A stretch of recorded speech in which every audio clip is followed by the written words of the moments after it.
Já, Jón Þór, ótrúlegum 4-4 leikir lokið í þín fyrsta leik sem þjálfari Stjörnunnar. Bara hvað er þetta að segja eftir þennan leik? Ja, ég veit ekki, segð þú mér. Nei, bara klaufaleg byrjun á leiknum hjá okkur, gefum þeim forskot sem að við erum alltaf elta svo í 85 mínútur og gerum það virkilega vel, komum okkur í stöðu í fyrri hálfleiknum til þess að jafna leikinn og koma 3-3 inn í hálfleikinn og svo sama skapi í seinni hálfleiknum þá komum við okkur í stöðu til að vinna leikinn. Hann er bara frábær karakter, liðsheild, vilji sem við sáum frá Stjörnuliðinu, það er frábær. Þetta var, ótt að segja, þetta hafi verið svona martraðar byrjun, 2-0 eftir 6 mínútur og síðan 3-0 undir eftir tæpan hálftíma. Hvað var að fara í gegnum hausina á þessum tímapunkti? Það var náttúrulega ótrúlega margt, þetta bara svektur með byrjun okkar í leiknum, sérstaklega fyrsta markið, annað markið er svo frábært mark sem að Blikarnir skora og þá fer svona síðan á okkur fínt á strik í stöðunni 2-0 og þá fer maður að hugsa, er þetta svona leikur þar sem þeir taka mómenti sín en ekki við og svo kemur þriðja markið og aftur náum okkur bara vel á strik en náum að nýta mómentin okkar betur þá og komum okkur inn í hálfleikinn og hefðum geta, eins og ég sagði áðan, jafnað fyrir hálfleikinn og þá var þetta bara þegar við komumst inn í hálfleikinn að bara gæta þess að kom ekki út með sama hætti og í fyrri hálfleiknum og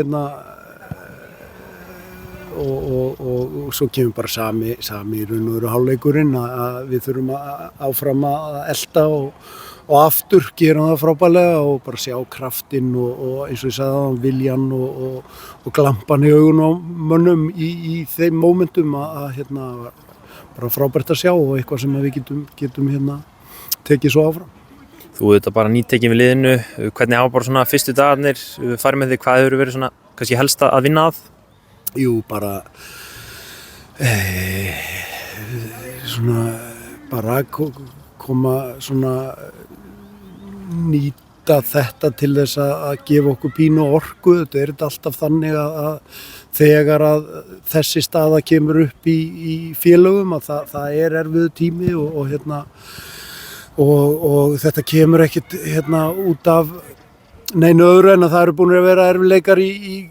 klúbnum og þannig að einhverju leyti þarftu náttúrulega að láta þetta vinna með þér þannig að þetta sé einhvers konar nýtt upphaf eða losa sig einhvern veginn við bakpokan sem hefur verið að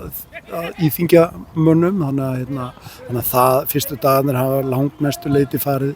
svolítið bara út í það og ég hef sagði það fyrir leikinn, liðið er vel þjálfað og vel skipulagt og ég er að taka við mjög góðu búi þannig að fyrir mig að þurfi ekki að koma í einhverju stóru ekoflippi og snúa öllum hlutum við og breyta öllu og það hefur bara þarf að halda áfram með þá vinnu.